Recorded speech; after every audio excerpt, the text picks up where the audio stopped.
네. 오늘 우리 참 너무너무 귀엽고 그냥 막 호주머니에 넣어가고 싶은 우리 주일학교 아이들, 특히 아기까지. 전 우리 박 집사님이 지금 누구 얘기를 안고 있나 했더니 오늘 예, 참 귀합니다. 자, 오늘 함께 나눌 말씀의 제목은 삶을 완성하는 죽음입니다. 창세기 1장 1절은 태초에 하나님이 천지를 창조하시니라, 온 우주에 생명이 가득하고 하나님의 위대한 창조를 선포하는 것으로 시작을 하죠. 그런데 이 위대한 생명의 책 창세기의 제일 끝절이 어떻게 끝나는지를 아십니까? 창세기 50장 26절에 요셉이 백세의 죽음에 그들이 그의 몸에 향재료를 넣고 애굽에서 입관하였더라. 생명으로 시작한 책이 입관, 죽음으로 마무리합니다. 그래서 창세기는 절망의 책입니까? 그렇지 않습니다. 신학자 월터 브루그만은 이렇게 말합니다. 창세기는 죽음으로 끝나지만 절망으로 끝나지 않는다. 요셉은 관 속에 있지만 그 관은 가나안으로 옮겨질 미래를 기다리는 언약의 관이기 때문이다. 그렇게 말했습니다. 아주 참 깊은 통찰이라고 저는 생각해요. 그래서 하나님은 창세기를 통해서 인간의 삶을 진정으로 이해하기 위해서는 죽음을 더 깊이 묵상해야 한다라고 하는 사실을 깨닫게 해주는 것 같습니다. 오늘 본문 49장 믿음의 족장 야곱의 이 파란만장한 147년의 생을 마감하면서 자신의 남아있는 온 힘을 짜내어 가지고 아들들에게 축복하는 그 임종 장면이 담겨 있어요. 이 장면은 성도에게 죽음이 어떠해야 하며 또 죽음이 어떻게 삶의 완성이 될 수 있는가를 우리에게 보여주는 좋은 거울이 됩니다. 그러므로 오늘 이 말씀을 통해서 이 삶과 죽음에 대한 깊은 통찰을 우리가 얻는 시간이 되기를 바랍니다. 먼저 잘 살고 싶은 마음만큼이나 필요한 것이 잘 죽고 싶은 마음입니다. 한번 읽어볼까요?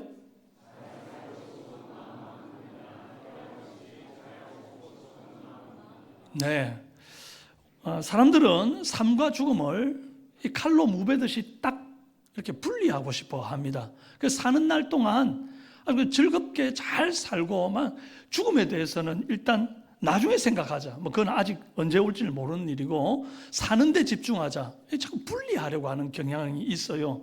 그런데 성경은 삶과 죽음이 절대 뗄래야 뗄 수 없는 유기적인 관계임을 설명하고 있습니다.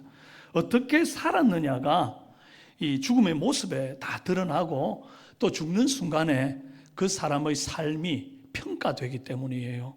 성경에 살기도 잘 못 살고 죽기도 잘 못 죽은 예들이 좀 있습니다.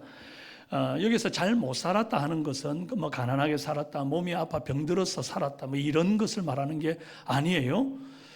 하나님의 뜻에서 벗어난 삶은 아무리 대단하게 보여도 그게 잘 못 산 삶이라고 볼 수 있습니다. 사울 왕을 보십시오. 왕입니다. 이스라엘의 초대 왕으로서 화려하게 왕좌에 앉았지만 사는 날 동안 내내 다윗을 시기하고 하나님을 거역하며 살다가 결국 죽을 때 전쟁터에서 비참하게 자살하고 죽습니다. 또 우시야 왕을 보면 하나님이 도우심을 힘입을 때만 해도 참 괜찮았습니다. 그런데 나중에 교만하여져 가지고 말년에 제사장만 드릴 수 있는 분향을 교만하겠으리 자기가 하겠다고 막 이렇게 나섰다가 여호와께서 이마에 문둥병이 나게 해요. 그래서 결국 이 사람이 별궁에 갇혀가지고 평생 그렇게 마지막을 고독하게 죽음을 맞이합니다. 이들의 공통점이 뭡니까? 삶의 과정에서 하나님을 잃어버리니까 죽음도 아주 비참하고 영적인 고독으로 끝나더라 하는 것입니다. 반면에 삶 전체를 본받기에는 좀 부족함이 있지만 그래도 죽음만큼은 성숙하게 맞이한 사람이 참 좋은 예가 있어요. 바로 삼손이라고 저는 생각합니다. 사사 삼손은 솔직히 우리가 삶을 본받고 싶다라고 말하기에는 좀 무리가 있다는 생각이 들 정도로 좀 그래요.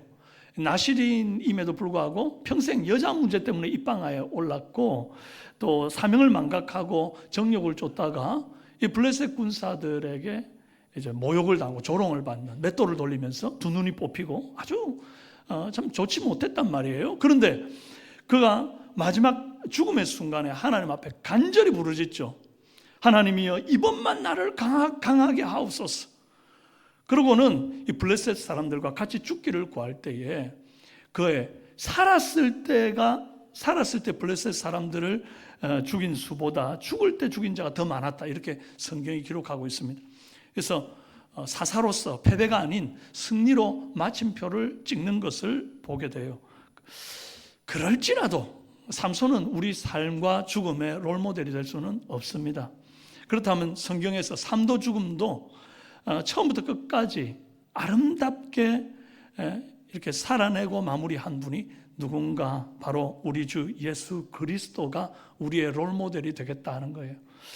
예수님은 이 땅에서 완벽하게 사셨습니다.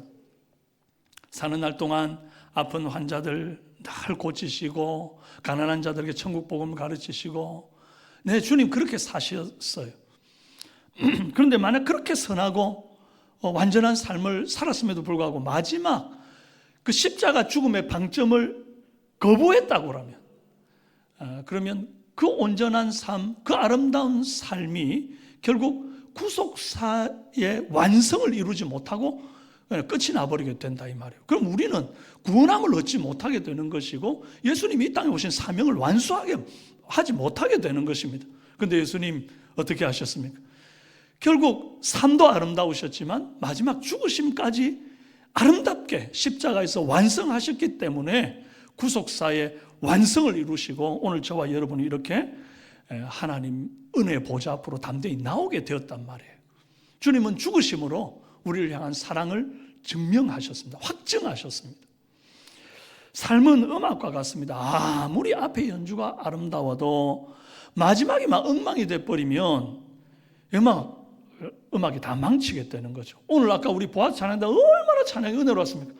모두 드리리, 주께 드리리 할 때 화음이 쫙 되니까 막 우리가 막 잘한다 막 이런 마음이 드는데, 갑자기 거기서 막 화음이 막 10개 막 이렇게 나왔다면, 이러면 막 은혜가 안 되는 거예요. 다 잘해놓고 마지막에 이게 뭔가 뭐 이렇게 된다고.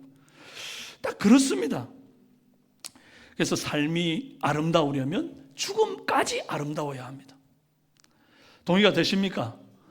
오늘 본문의 야곱은 살아있을 때 이미 자신의 죽음을 철저하게 준비했던 지혜자였습니다. 창세기 50장 5절 보면 야곱이 요셉에게 유언하기를, 내가 죽거든 가나안 땅에 내가 파놓은 묘실에 나를 장사하라, 그렇게 말합니다.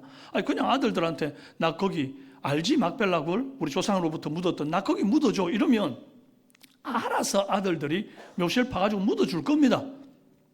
그런데 야곱은 아직 기력이 있을 때 자기가 직접 막벨라 굴에 가가지고 자기가 누울 묘실을 파요. 막벨라 굴은 아브라함 시대의 산, 아브라함이 산 천연 동굴입니다. 그러나 아무리 천연 동굴이고 그것을 장례를 위하여 준비하였다 할지라도 거기 그냥 시체 갖다 놓고 문 닫아 버리는 그런 곳이 아니에요. 이 천연 동굴이기 때문에 거기 시신을 안장할 수 있도록 묘실을 파야 됩니다. 그 안에서. 이미 그 안에 누가 있습니까? 할아버지 아브라함, 할머니 사라, 아버지 이삭, 어머니 리브가, 아내 레아까지 그 안에 지금 5명이 묘실을 파고 안장해 있습니다. 이제 야곱이 살아있을 때 자기가 직접 그 자리에 가서 믿음의 선조들이 묻어 있는 곳, 그리고 아내 레아가 묻혀 있는 그 옆에다가 자기의 묘실을 이렇게 파내는 거예요. 그걸 자기 죽을 자리를 파면서 말이죠. 자기 키에 맞도록 이렇게 파내면서 무슨 생각을 할까요? 삽질 한 번에 지나온 세월들이 다 이 주마등처럼 지나가는 것 아니겠어요? 형을 속이고 도망치던 날, 야복강에서 정말 하늘의 복을 구하면서 그렇게 씨름하던 날, 울부짖던 날, 요셉을 잃고 피눈물을 흘리던 그날, 아이고 요셉아, 나는 이렇게 무덤이라도 파는데 너는 짐승에게 물려 죽고 시신도 없고 무덤도 없구나. 별 생각이 다 드는 거죠. 어머니 아버지, 저도 이제 곧 뒤따라 갈 겁니다. 조금만 기다리십시오. 그러면서 자신의 죽음을 준비하는 거예요. 야곱은 죽음을 두려워하거나 회피하지 않았습니다. 오히려 자기 묘실을 직접 준비하면서 이 오늘이라고 하는 시간을 잘 정돈하고 있어요. 이렇게 자신의 죽음을 준비하는 사람은 하루하루를 더 의미 있게, 값지게 그렇게 구별된 거룩한 성도의 삶으로 살아낼 수 있는 것입니다. 그러므로 우리 삼성교회 모든 성도님들은 어떻게 잘 살 건가만 생각할 게 아니라 어떻게 잘 죽을 것인가를 미리미리 생각하고 준비하는 지혜자들이 되시기를 바랍니다. 다음으로 죽음은 끝이 아니라 계주의 바통을 넘겨주고 돌아가는 순간입니다. 읽어봅시다.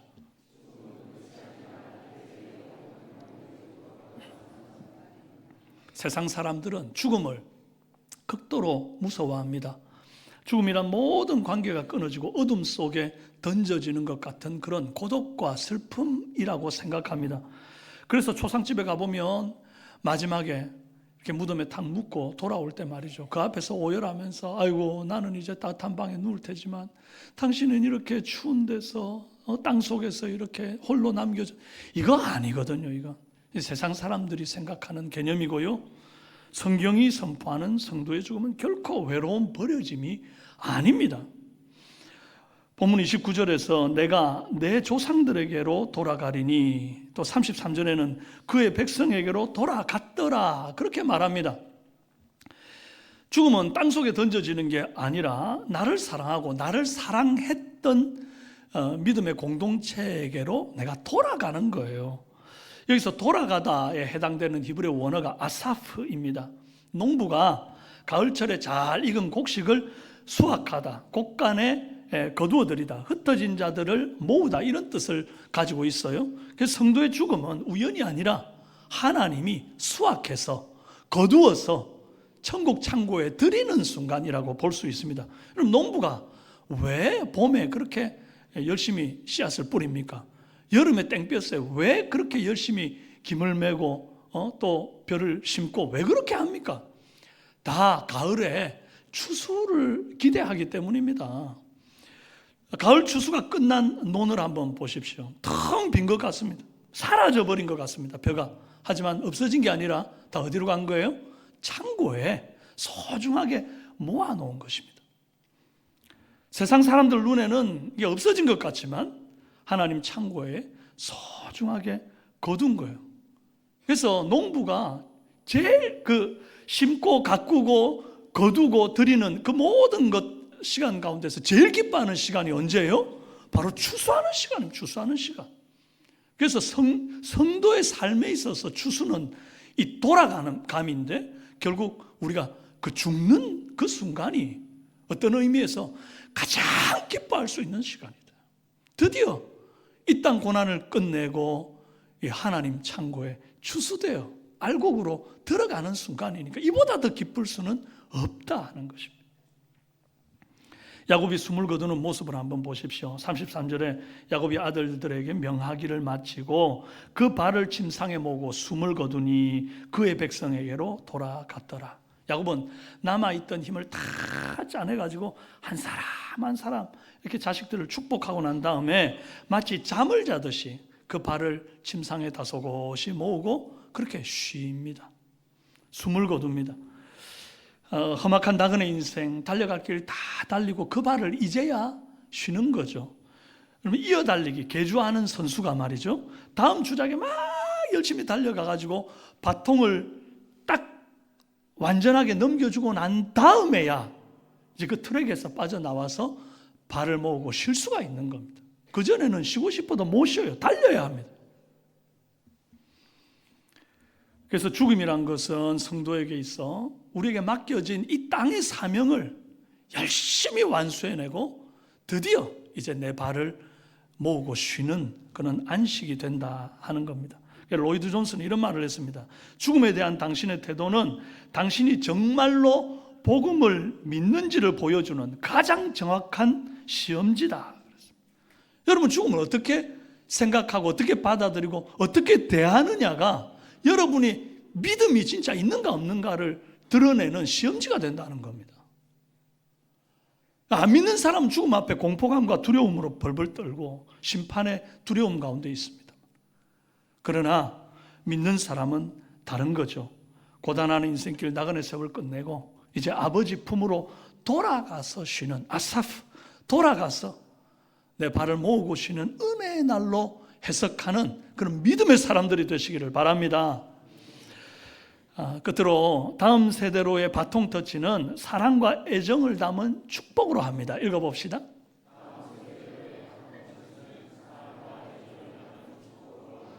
야곱이 어떤 사람입니까? 일평생 자기 손으로 복을 움켜쥐려고 수단과 방법을 가리지 않았던 사람입니다. 형 에서에게서 장자의 축복을 빼앗으려고 말이죠. 그러니까 거짓으로 아버지를 또 위선으로 속였습니다. 또 외삼촌 라반의 집에서 자기 재산 불리려고 얼마나 그렇게 아등바등했습니까? 야복 강가에서는 하나님의 천사에게 천사를 붙잡고 말이죠. 복을 주지 않으면 내가 절대 놓지 않겠다고 그냥 그렇게 움켜쥐고 뼈가 부러질 때까지 그렇게 붙들었던 인생이에요. 복을 갈구했습니다. 평생 내 복, 내 지분 그러면서 이걸 꼭 쥐고 살고 놓지를 않았던 야곱이었어요. 그런데 오늘 말씀에 야곱이 드디어 자손들에게 아낌없이 이 쥐었던 손을 펴서 자기가 그동안 평생 거머쥐었던 이 축복을 다 풀어내 놓습니다. 자식들에게 다 전달해줘요. 마치 개주하는 선수가 말이죠. 달리는 내내 꼭 움켜쥐고, 이거 놓으면 끝이잖아요. 꼭 움켜쥐고 달리고 있다가 마지막 순간에 이제 다음 주자에게 탁 넘겨줄 때는 아낌없이 손을 펴는 것과 같단 말이에요. 야곱이 그렇게 했어요. 그래서 마지막 순간에는 움켜쥔 자로가 아니라 아낌없이 자손들에게 복을 나누어 주는 자, 손을 편 자, 이스라엘로 아주 영광스럽게 생을 마감합니다. 그런데 야곱의 축복을 가만히 보면요, 듣기 좋은 말, 누가 들어도 기분이 좋은 덕담으로 이렇게 축복을 하는 게 아닙니다. 칼빈과 매튜 헨리 같은 개혁주의 신학자들의 주석을 보면요, 야곱의 이 축복이 아주 독특한 특징이 있다는 겁니다. 각 지파가 지닌 본성과 또 과거 삶에 대한 하나님의 엄중한 요약, 평가와 앞으로 그들이 마주할 미래를 선포하는 Divine Prophecy, 신적 예언을 했다, 이렇게 주석하고 있어요. 야곱은 아들들을 축복할 때 말이죠, 좋은 말로 누가 들어도 야, 이거 축복해 줬구나, 이렇게 그냥 모든 사람에게 다양한 그런 좋은 말만 해준 게 아니었습니다. 짐승이나 도구 같은 아주 강렬한 이미지를 하나씩 다 부여합니다. 그러면서 그 이미지를 이 후손들이 평생을 가지고 살면서 자신들의 영적 기질과 사명이 무엇인지를 돌아보는 어떤 거룩한 필터가 되도록 이미지화하는 그런 축복을 했어요. 9절 10절에 보면 유다는 사자로 표현이 됩니다. 유다는 사자 새끼로다. 규가 유다를 떠나지 아니하며 통치자의 지팡이가 그 발 사이에서 떠나지 아니하기를 실로가 오시기까지 이르리니 그에게 모든 백성이 복종하리로다. 이 유다의 사자는 일반적으로 야곱 이후에 약 한 2000년 지난 이후에 유다 지파에서 왕 중의 왕이신 예수 그리스도 메시아가 탄생할 것에 대한 예언으로 해석하는 것이 일반적입니다. 그런데 임종 당시의 야곱은 자기 입에서 나간 이 축복의 말이 언제 어떻게 누구를 통해서 구체적으로 이루어질지는 전혀 모르고 그냥 이렇게 성령의 이끄심을 따라 예언을 한 거죠. 그럼에도 불구하고 하나님은 다 아시기 때문에 야곱의 입술을 통해서 예언을 선포케 하시고 이를 이루어 가시는 겁니다. 어쨌든 유다의 고양이도 아니고 유다의 사자, 얼마나 멋있습니까? 요셉은 담장을 넘은 무성한 가지라는 거예요. 앙상한 가지 아닙니다. 무성한 가지입니다. 얼마나 보기 좋습니까? 22절 요셉은 무성한 가지고 샘 곁에 무성한 가지라 그 가지가 담을 넘었도다. 샘 근원이신 하나님께 깊이 뿌리를 내려놓으니까 막 가지가 계속 뻗어가지고 이 요셉이라고 하는 그 지파뿐만 아니라 그 나머지 다른 지파에게까지 쭉 뻗어나갈 뿐 아니라 그 담을 넘어서 애굽으로 또 세계로 뻗어나가서 모든 사람을 모이고 살리는 그런 축복의 통로가 될 것을 예언한 내용이죠. 그런데 이 두 아들을 제외한 나머지 아들들은 그닥 좋아 보이지가 않아요.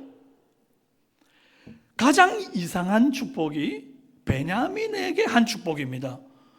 아니, 야곱은 사는 날 동안 요셉 다음으로 요셉의 동생, 이 막내 아들 베냐민을 굉장히 소중하게 끼고 살았습니다.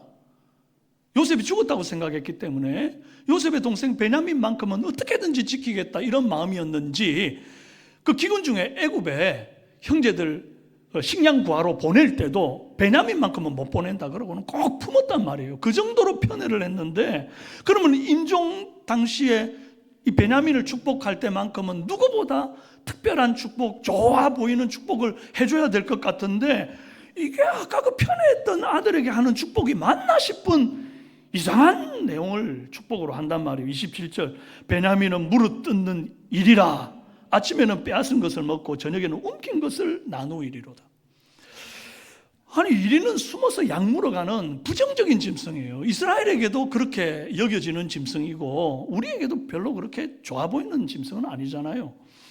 빼앗은 것을 먹는다 하는 것도 뭐 내가 심은 거 거두어서 먹는 것도 아니고 열매 따먹는 것도 아니고 빼앗은 먹는다. 이게 막 좋아 보이는 축복 같지는 않단 말이죠.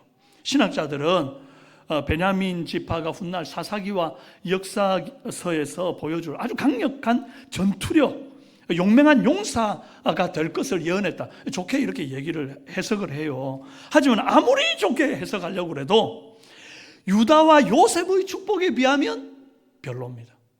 그 축복의 길이만 봐도 유다를 축복한 내용, 요셉을 축복한 내용에 비해서 다른 아들들, 베냐민을 비롯해서 다른 아들들 축복한 내용은 너무 짧습니다. 왜 이렇습니까? 주께서 주신 예언적 축복이기 때문에 야곱이 아무리 인간적으로 편애할지라도 그 감정을 섞어가지고 내가 원하는 대로 이렇게 축복하는 게 아니었다, 이 말입니다. 그래서 사랑하는 막내라고 해서 손이 안으로 굽는다는 식으로 막 좋은 축복만 할 수가 없더라 하는 거예요. 그런데 이 내용을 더 이렇게 쭉 보면 영 심각해가지고 이게 축복인지 저주인지 헷갈리는 내용도 있습니다. 장남 르우벤은 너는 물의 끓음 같았은즉 탁월하지 못하리라. 그러면서 이제 서모 빌하와 동침한 바람에 아주 범죄했던 그 부끄러운 과거의 어떤 장면을 지적하는 그런 내용이 나옵니다. 그리고 장남의 축복을 이 르우벤이 상실하게 되는 거예요. 시므온과 레위는 더 참혹합니다. 그들의 칼은 폭력의 도구로다. 그 노여움이 혹독하니 저주를 받을 것이요. 축복한다며 근데 저주를 받을 것이요. 시므온과 레위는 여동생 디나가 모욕을 당하자 분노와 혈기를 참지 못해가지고 세겜 남자들을 다 학살했거든요. 이런 말을 축복이라고 들을 때 노여움이 혹독하니 저주를 받을 것이요, 이런 말을 축복이라고 들었을 때 그 아들들 마음이 어땠을까요? 이 아버지가 돌아가실 때 되니까 노망이 나셨나? 왜 한참이나 지난 세월 지난 이 잘못들을 다 들춰내가지고 마지막 돌아가실 때 이런 듣기 싫은 소리를 하는가? 서운하고 또 분통 터지고 요셉이나 유다에 비해서 좀 자존심도 상하고 뭐 이러지 않았을까요? 하지만 여러분, 이건 저주가 아니라 축복이 맞습니다. 28절 같이 한번 읽어봅시다. 한 목소리로 시작. 이들은 이스라엘의 12지파라. 이와 같이 그들의 아버지가 그들에게 말하고 그들에게 축복하였으니 곧 그들 각 사람의 분량대로 축복하였더라. 축복이었다고. 이건 분명히 이게 저주가 아니었다고 성경이 분명히 말하고 있습니다. 르우벤의 패륜을 지적했고 시몬과 레위의 이 잔혹함을 경고한 것까지 전부 이게 저주가 아니라 축복이었다. 분량대로, 각 사람의 분량대로 한 축복이었다. 이게 어떻게 축복이 될 수 있느냐는 의문이 들죠. 이것이 분량대로의 축복이라고 한다면 이 분량 누가 정한 겁니까? 하나님이 태어날 때부터 우리의 분량을 정해가지고 말이지.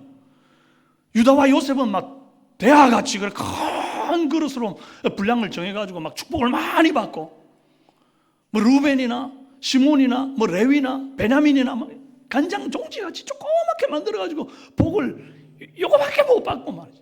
복 같지도 않은 복을 주고 결국 분량의 차별을 준 거 하나님 아닙니까? 라고 질문을 한다면 이건 정말 하나님의 축복을 오해하고 있는 태도입니다. 디모데후서 2장 20절에서 21절에 보면 큰 집에는 금그릇과 은그릇뿐 아니라 자막 띄워주세요. 다시 디모데후서 2장 20절 21절입니다. 제가 읽어드릴게요.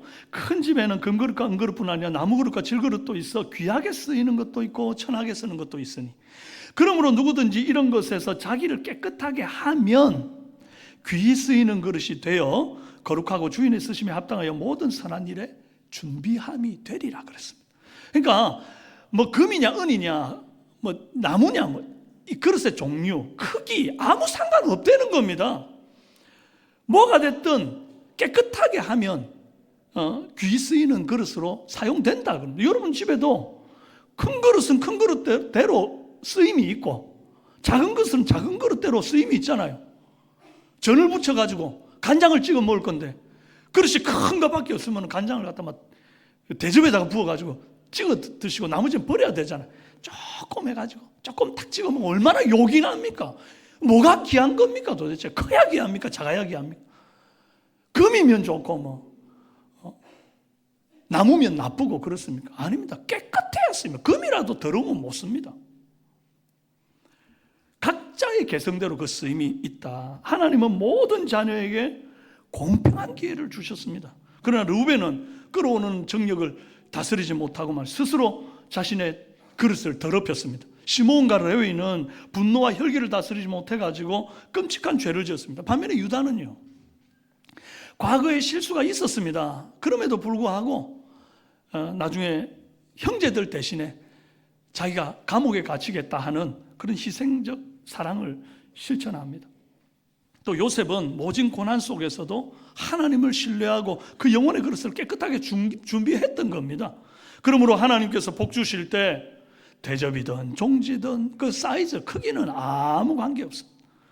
아무리 큰 대야를 가졌더라도 그 그릇이 하나님께 등을 돌린 채 세상을 향해 탁 뒤집어져 있으면요, 하늘에서 아무리 놀라운 축복이 쏟아져도 한 방울도 담을 수 없는 겁니다. 뒤집어져 있는데 어떻게 담습니까? 그리고 또 방향은 바로 이렇게 하나님을 향해 있다 할지라도 그 속에 더러운 죄와 오물들이 가득하다 그러면 하늘의 거룩한 축복이 거기에 담겨 본들 다 오염되는데 어떻게 하나님이 주십니까?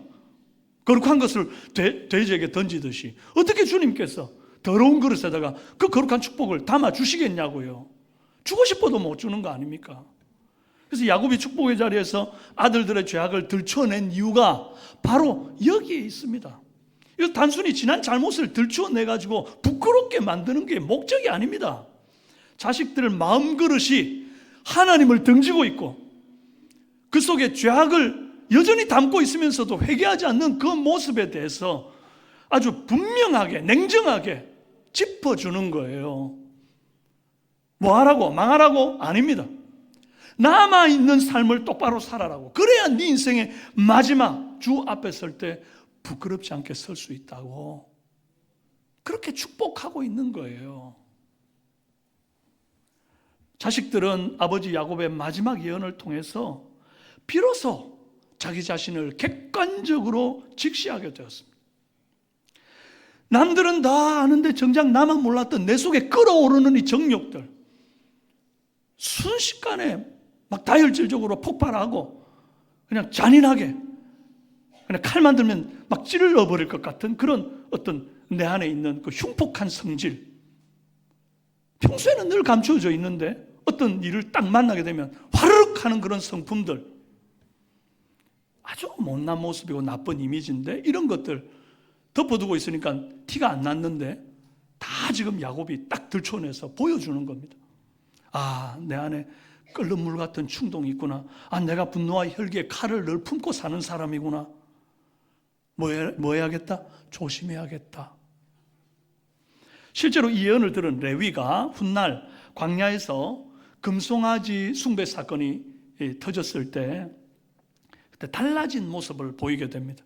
과거에는 분노로 혈기를 제어하지 못해가지고 그 칼로 사람을 죽이던 그 칼, 그 잔인하고 혈기를 부리던 그 칼이 이제 하나님 편에 서서 금송아지를 숭배한 자들을 공의로 심판하는 그런 심판의 칼로 쓰임받게 돼요. 그 결과 레위 지파가 하나님께 가장 가까이 섬기게 되는 거룩한 제사장 지파로 그릇의 용도가 완전히 180도 바뀌게 되는 역사가 있습니다. 사랑하는 여러분, 여러분의 영혼 그릇 지금 어느 방향을 향하고 있습니까? 혹 세상의 성공과 정욕을 향해서 탁 뒤집어져 있는 것은 아닌가요? 혹 여러분의 그 그릇에 하나님 기뻐하지 않는 더러운 죄와 아주 잔인하고 화르륵 끓는 이런 정욕 같은 것들이 혹시 담겨 있습니까? 그렇다면 그것들을 깨끗하게 비워내는 은혜 있기를 바랍니다. 우리도 언젠가는 야곱처럼 두 발을 침상에 고이 모으고 조용히 숨을 거두는 날이 올 겁니다. 그날까지 하루하루 내 인생의 그릇 불량 탓하지 말고 회개함으로 깨끗이 씻고 두 팔 벌려 하나님을 향하고, 그래서 주님 주시는 하늘의 놀라운 축복을 받아 누리는 우리 삼성교회 모든 성도님들 되시기를 바랍니다. 이 삶이 죽음으로 완성될 때에 우리의 죽음은 주님 품으로 돌아가는 영광스러운 아사프, 그 하나님의 천국 창고로 들어가는 그 좀 수확의 날, 추수의 날, 가장 큰 기쁨의 날이 될 줄로 믿습니다. 그리고 이 축복을 다음 세대 거룩한 유산으로 남겨주는 은혜 있길 바랍니다. 여러분 살면서 그렇게 거머쥐려고 해봐야 다 못 들고 갑니다. 결국은 야곱도 그렇게 복복복했던 사람이 마지막 순간에 자손들에게 이 바통을 다 넘겨주고 손을 비워내는 것처럼 여러분 정말 여러분의 자녀들에게 아낌없이 정말 하늘의 복을 구하고 축복하는 은혜 있길 바라요. 이게 딱 죽을 때 나는 해줘야지, 야곱처럼. 언제 죽을지 어떻게 압니까 여러분? 우리 언제 죽을지 알아요? 아무도 아는 사람 없습니다. 올 때는 순서가 있어도 갈 때는 순서 없어요. 그럼 어떻게 해야 되겠습니까? 어떻게 해야 내가 내 죽음을 잘 준비할 수 있겠습니까? 여러분, 이렇게 좋은 날 세대통합예배, 여러분의 자녀들을 위해서 오늘은 특별한 날이다. 세대통합예배 드렸지 않니? 가정이 회복되는 날이다. 오늘 우리 가정에서 예배하자. 엄마 아빠가 너희들을 위해서 축복한다. 이리 와라, 머리 대라. 딱 그래가지고 평소에는 조금 해도 되는데 부모님들 부끄러워가지고 못하시던 분들 이리 와라, 머리 탁 잡고 막 축복을 부어주시는 복된 날이 되기를 바라요. 늘 이렇게 준비한다면 이것이 지혜로운 준비인 줄로 믿습니다. 이 시간 우리 함께 찬